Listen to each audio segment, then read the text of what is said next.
Hey, welcome back to D After Dark Reviews. And today we have this blue thrusting dildo from Amazon. And I must say, it is nice. So it comes in your discreet packaging.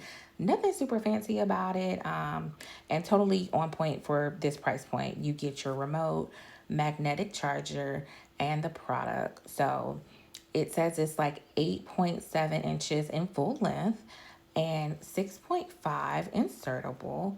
So everything is at the bottom, your power button as well as your charger. And it feels really nice.